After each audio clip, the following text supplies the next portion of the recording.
Welcome, financial voyagers, to the mind-bending edition of Money 911, the podcast that unravels the mysteries of wealth, one unconventional conversation at a time. I'm your host, Kris Miller, and today's episode is not just about dollars and cents. It's about the currency of the mind.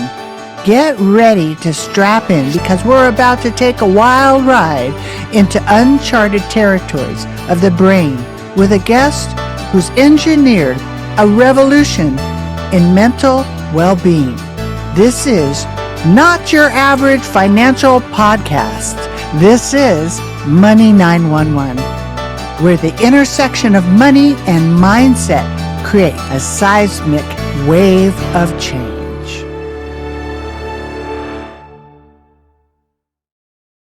Well, welcome, Morry, to Money 911. Your journey is, hearing multiple voices and becoming a brainwave entertainment engineer. It's so cool, but it's nothing out of, it's beyond ordinary. So paint us like a vivid picture of that turning point when you realize rhythmic sounds could alter your perception of time and improve your mental state. Sure. Well, thanks for having me, Kris. First of all, I really appreciate the opportunity to be here.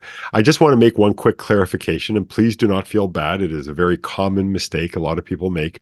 I am what I call a brainwave entrainment. Trainment, not entertainment. No, I have very little to do with entertainment. I've never won an Academy Award or any even little itty bitty Pez dispenser awards. Nothing at all. So now that that's cleared up, so I spent the first 40 years of my life wanting to be dead. Mm. And back in the day, doctors didn't prescribe pills for these things. They kind of thought I was coping well, and they said, there's not much we can do for you. You just kind of have to survive. Right. But half a dozen suicide attempts told me that this was not something that I just wanted to survive, because I was really bad at trying to kill myself. Every time I tried, it didn't happen. Right. So I guess I didn't really want to die. When I realized I didn't really want to die, I had to find a way to live. And that started me basically trying a million different things and searching for a million different ways to feel better.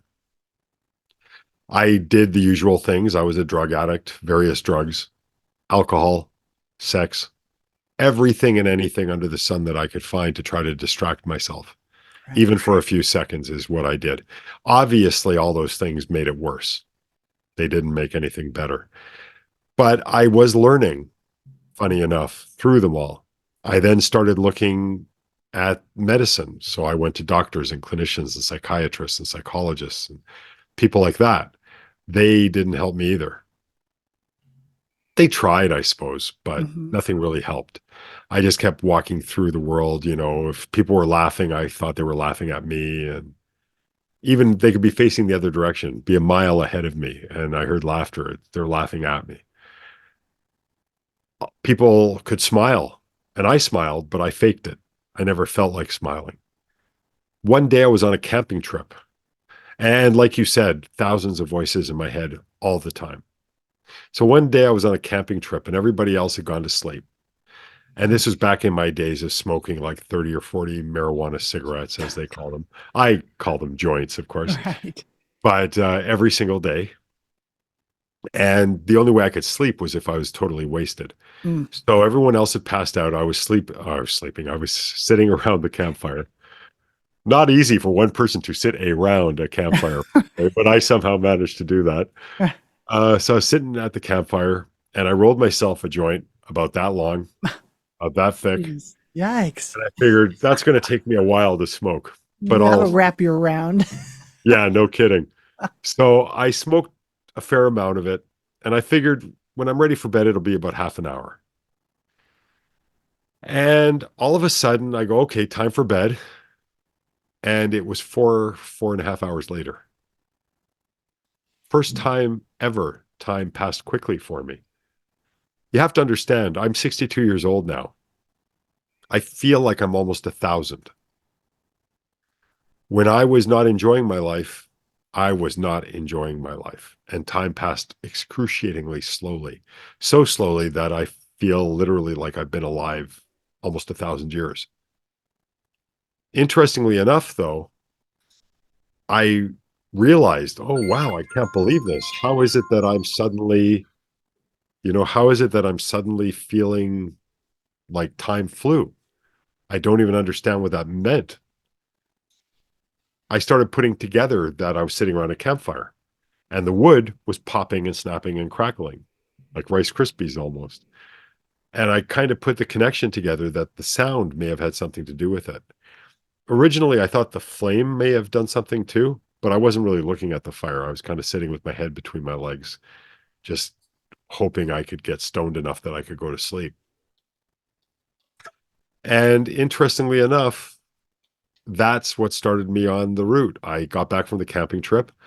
I went to what I call the paper internet, which for those of you who don't know what I'm talking about, that's what a library is. It was before the internet. So I went to a library and I started taking out books and reading books and periodicals and research papers on the brain, on the mind, on psychology, on neural plasticity, on neural physics, quantum physics, all these different disciplines that I thought might have something to do with why I felt the way I felt. And eventually, after, fast forward, a lot of fast forwarding now, fast forwarding about 35 years, I found this thing called brainwave entrainment, which I wish I could say I invented, but I didn't. I did reinvent it though. Now, I tried everything under the sun that I could find. I tried supplements, I tried hypnosis and meditation, and I tried everything I could find, tapping. Nothing helped me. Brainwave entrainment, though, after all the research I was doing, because I became quite a good researcher, said, this is the secret sauce. This is my way out. I tried it and it didn't help me at all. And then I tried thinking, well, maybe it's just this brand of brainwave entrainment didn't help me. So I tried a bunch of other people's brainwave entrainment, also didn't help me. And it struck me, though, everything changes with time. Nothing stays the same. Things evolve, things change. I used to have a full head of hair. It changed. It's natural. It's good. It's not bad. It's good. It's the way things are supposed to be. And brainwave entrainment had never changed. It was the same thing it was from the day the first person figured it out. And I thought, maybe that's why I feel this way. I was supposed to find this thing and bring it into the 21st century. So I started changing it. And that's what gave birth to my whole technology, my whole career, my whole life. I went from being someone who wanted to be dead forever to someone who wants to live forever. And you said you were like 40 years you had that depression. Yeah. And I usually ask my guests, give me the title, like this is a mastermind. What do you want to title this? And you said mindset, the mindset quote, mindset, right? Yeah. That's a very unique perspective. Just a little bit elaborate on why you chose that as a title. Well, mindset is kind of like a touchstone word. Mm-hmm. A lot of people use it and they don't really understand what it means. And in reality, most of us don't know what we mean when we speak anyway, because words have different meaning for everybody. But for me, it was a matter of changing my mindset, you see, our thoughts create chemistry because they create brainwave activity, and that brainwave activity creates chemistry, and that chemistry is how we perceive things. If you're happy, you don't feel it without chemistry that makes you feel happy. If you're sad, if you're upset, if you're turned on, you're turned off, it doesn't matter. Without the brain creating the chemistry to equate those feelings, those emotions, that experience, you don't feel it, you don't emote it, you don't experience it. So for me, the mindset is resetting how the mind functions in such a way as to benefit me. I woke up one day and I realized with my mindset shifting, because I was listening to these recordings, my mindset was off. But when I came across the mindset saying, my thoughts create my perception because they create chemistry that allows me to perceive things, I need to change my thoughts. That's not so easy to do after 40 No. years of depression. Right. But with brainwave entrainment, I was able to alter my brainwave activity, which then You see, because the process is like this. It's idea, concept, perception, thought. Thought creates brainwave activity creates chemistry, chemistry creates perception and experience. It's like Mm. a big wheel. I couldn't change my thoughts, but I could change my brainwave activity because that's how brainwave entrainment works. The brain frequency follows the stimulus that I'm presenting. Instead of me changing my thought, I changed the chemistry. By the time it wheeled back around to thoughts, because the chemistry was different, my thoughts naturally became different and more positive too. And that's what changed everything. That I really like that. The chemistry creates thoughts in perception as perception. Yeah. That's brilliant. I mean, that's true. Well, thank That's you. what But that's my current understanding. Keep in but that mind. totally makes sense. Thank Right. you. And it's unconventional, but it really is it's so there in the simplicity of it. Um,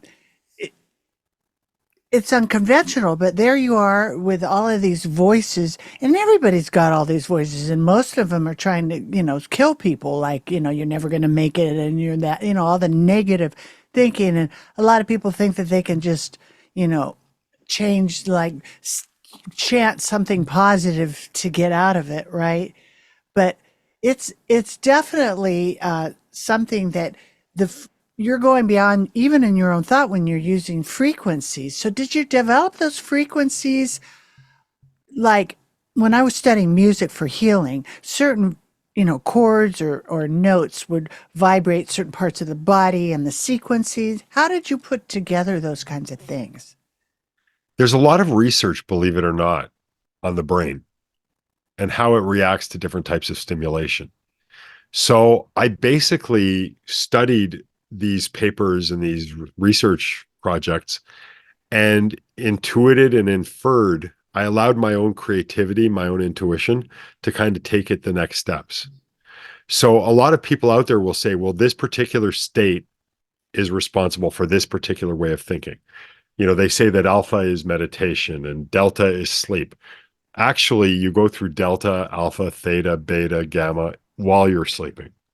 So delta is not sleep. Delta is simply a part of sleep.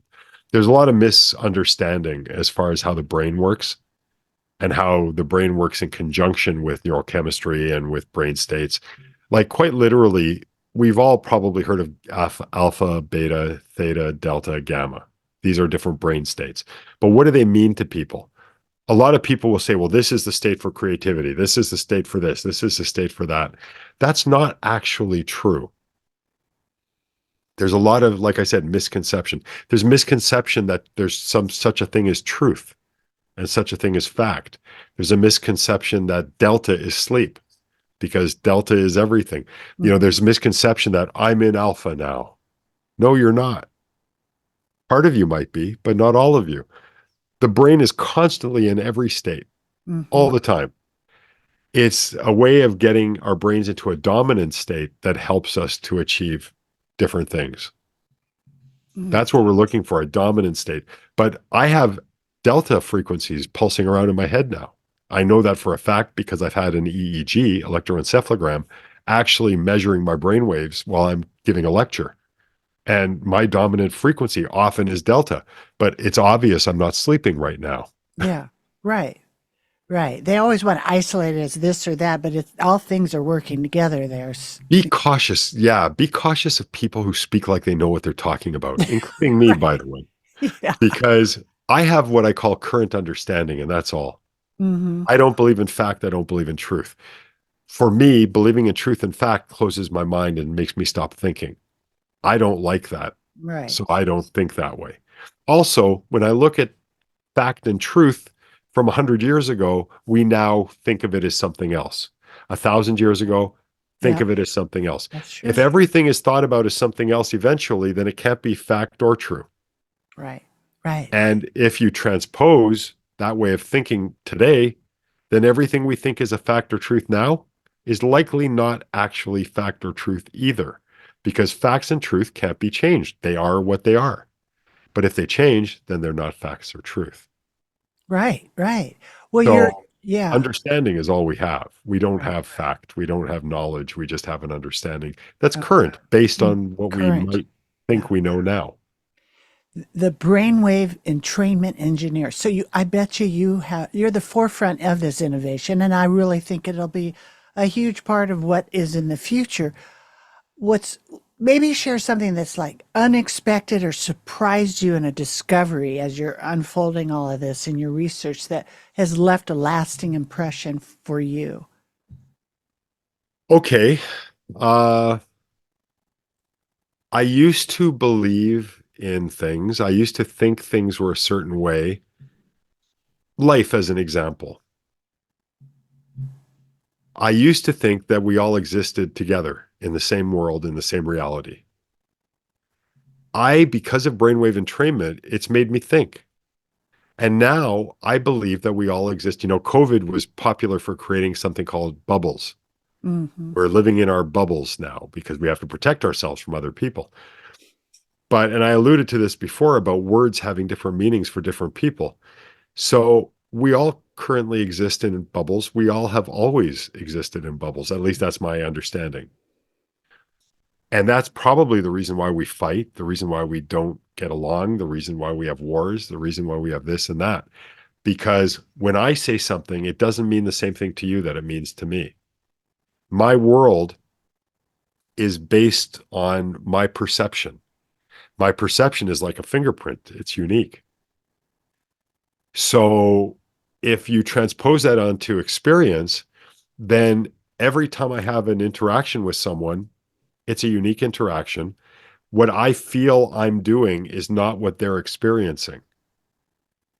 If that's a reasonable assumption.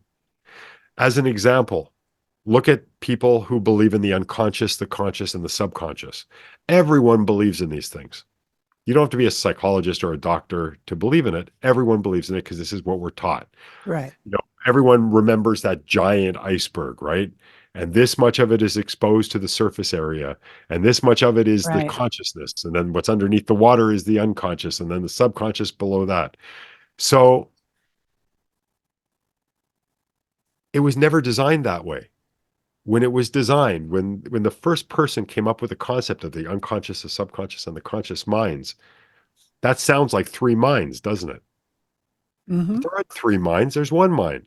As an example, I'm waving to you with my left hand. I'm pointing at you with my left hand. I'm making a fist at you with my left hand. Did I just show you three different hands? No. I showed you one hand that did three different things. That's what your mind is. Your mind is one mind. Right. When the concept of the consciousness and the subconscious and the unconscious was created, that was a way to categorize different traits of the mind. That's all.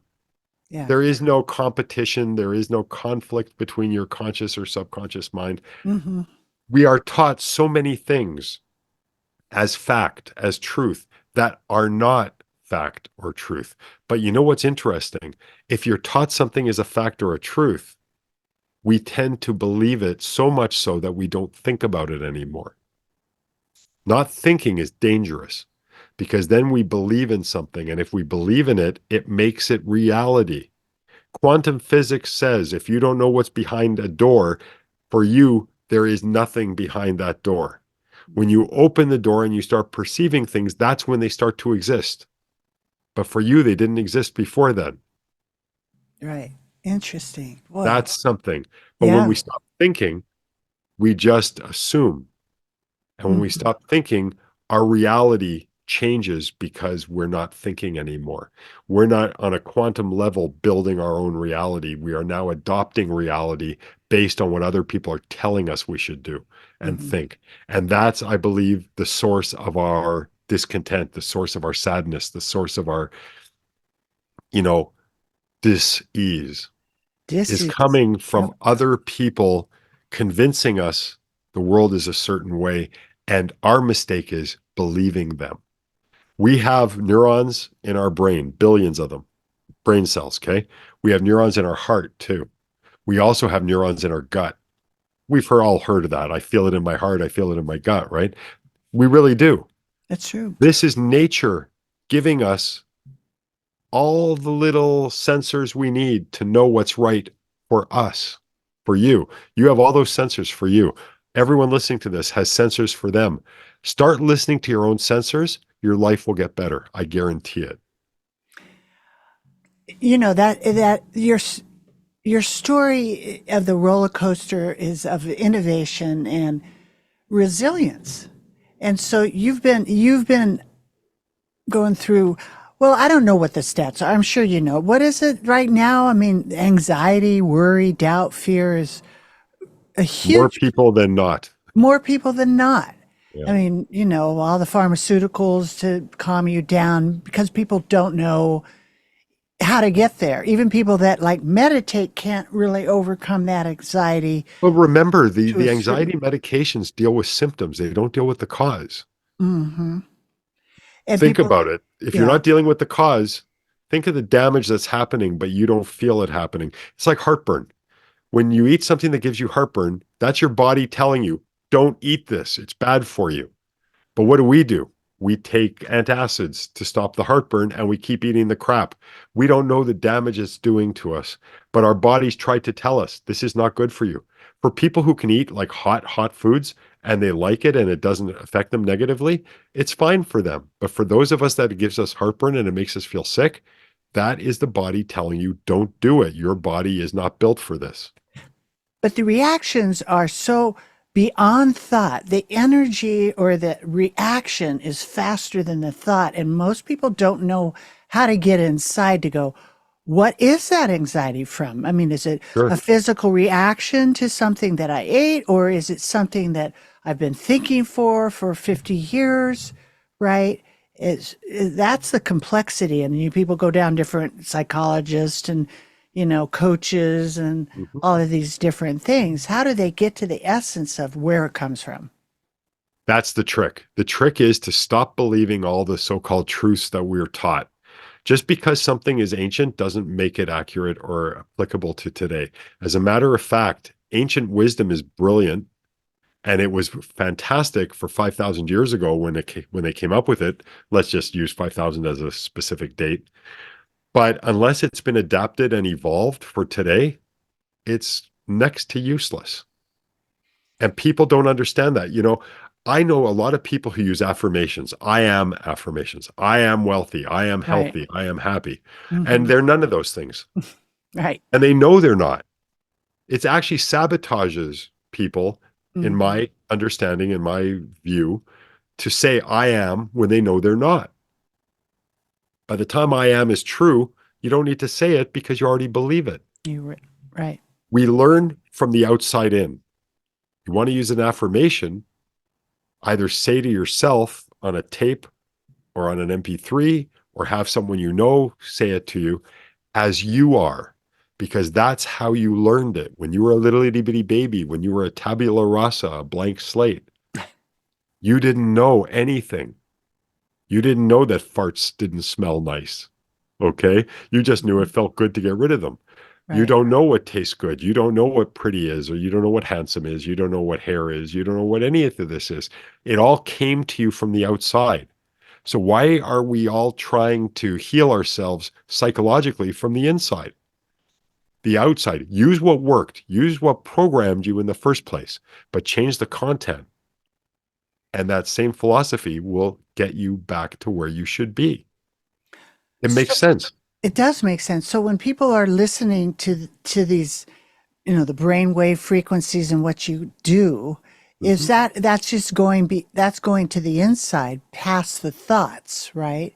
And Yes. and is it creating like neurosynapses connections, or I mean that's a little technical what happens, but Well, actually, depending on the type of recording, that's exactly what it helps to do. It helps, like, for instance, I have a technology called triliminals. They're specifically designed to alter what I call the negative reflexive process. And a negative reflexive process is something like you get a phone call at midnight. You don't normally get a phone call at midnight. Who died? Who's in hospital? Who was in an accident? These are the negative thoughts that come right away. right. Why? Why do they come? Because we've been trained to think the negative thing. We're almost wired to think the Hmm. worst thing. When something Right. happens out of sync, that's what we think. What's going Right. on? What's wrong? This helps to reprogram that. But Mhm. the frequency, the brainwave frequency that's embedded in the coding, the ba ba ba ba ba ba ba, is specifically designed to activate something in the brain called LTP. That's a condition called long-term potentiation, basically the formation of memory neural pathways, Mm. literally forming pathways in the brain. So it actually helps people to have information go in and Mhm. stay in and get processed, as opposed to in one ear and out the other. We've all been at parties where we've been introduced to someone and literally seconds later, we don't know their name. Right. Yeah. That's not cognitive problems. That's you didn't have that process active in your brain Mhm. when you were introduced to them. So the information went in one end and out the other. Right. When you Right. have that state, it allows you to take in this information, to process it. And think about it like a highway. If I invite you, Kris, to my cottage and I say, take highway 1 to 2, when 2 ends, take it to 3, when 3 ends, take it to 4, when 4 ends, take it to 5, take 5 all the way to the end, and there's my cottage. You go, whoa, that's easy. Until you get into your car and you get to highway 3 and the road's closed. Now you're lost. You have no idea what to do. What this neural state does is it allows you to build alternative routes. Mm-hmm. So now instead of me giving you directions, I give you a map. And you go, oh, okay, well, 3's closed. Big deal. We'll just take this other road around. Right. Right. Much easier, less Very stress. cool. Everything Yeah. is good. You get to where you want to be. Nice. Yeah. Nothing is that complicated. A lot of people like making the brain, they like making thought, they like making manifestation, they like making this, they like making that super complicated because it makes them feel good about themselves that someone Mhm. thinks they're an expert. I'm not brilliant. I'm not. Look, I'm as I'm either not brilliant or I'm as brilliant as anybody else. We're all brilliant. We all have the ability, the capability.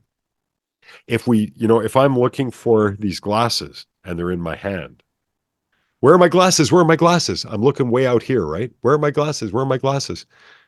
Well, they're here. They're right in front of me. They're in my hand. But I wasn't looking in the right place. Right. That's the trick. Right. You all have the ability to do anything you think of because what you think of is possible. And if someone tries to tell you it's impossible to be happy all the time, they're wrong. Right. Okay. That's right. If they try to Yeah. tell you anything that you Hmm. thought of, it is possible. People thought at some point they could fly. Yeah. They designed gliders and Hmm. airplanes. They were flying. Right. Everything is possible that you think of. Everything. Yeah. That's right. I totally agree with you. And you're so committed to providing the safe alternative and Yeah. to medications is commendable. Thank you. I've always been on that edge and I have my story about it, but and I know you're excited about a lot of things. So tease everybody with a wild, unorthodox ideas that you're exploring to disrupt the status quo in the field of brainwave entrainment, and then tell everybody how they can get in contact with you. Sure. Okay. So here's a wild thought. Okay. Brainwave entrainment alters perception by changing literal physical and physiological states in your brain and in your body. So it brings your mind to your body. Something that makes me laugh is people who say, you have to bring yourself into the present moment. Actually, you're always in the present moment. Physically, it's impossible not to be in the present moment. I encourage you to try to chew in the past or breathe in the future. Right. There is no past or future because you can't do anything there, either place. Now is all of us have. Bring your attention and your intention to right now. Your whole life will turn around. Your whole life will get better.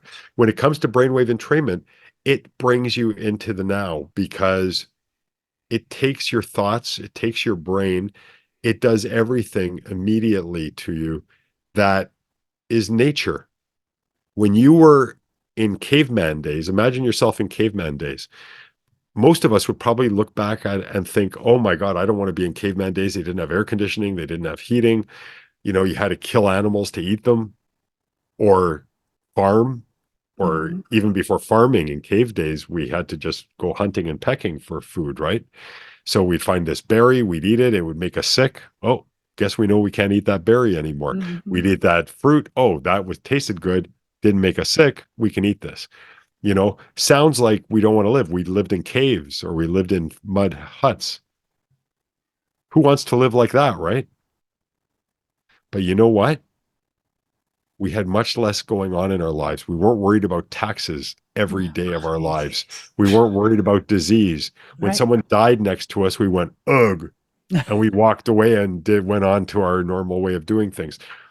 We didn't have the stress or anxiety we No had. stress. Yeah. It's all about perspective. We can learn something from dogs and cats and squirrels, okay, and birds.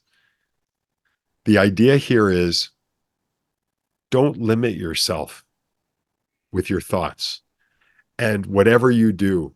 And that includes everything I'm saying, okay? Don't believe anything anybody says. Take it in if you're inspired by what they're saying, reimagine it, reinterpret it, make it your own, and then act on it if you still want to. I believe this is why people are in pain, why people suffer, why people don't get what they want out of life. Because they look at someone like Tony Robbins or Oprah Winfrey and they go, oh, I'll follow their blueprint. And they do. And then nothing happens for them. They Right. don't get rich. They're not happy. They're not healthy, nothing. And they Mm-hmm. think God hates them. And they Right. think the universe Oh, hates them. right. Why me? Why me? Why me? Why you is because if I bought Tony Robbins' suit from him, the guy's like 6'7" or something. I don't know. He's a giant. If I tried it on, I'd look like an idiot. I'd look like a kid trying on dad's suit. But Mm-hmm. if I took Tony's suit to a tailor and I tailored it for me and my body shape, then it would fit perfectly. So that's what we need to do with everything we get from everyone else. Because you know what? Tony Robbins for his brilliance, Oprah Winfrey for her brilliance, it'll only work for them.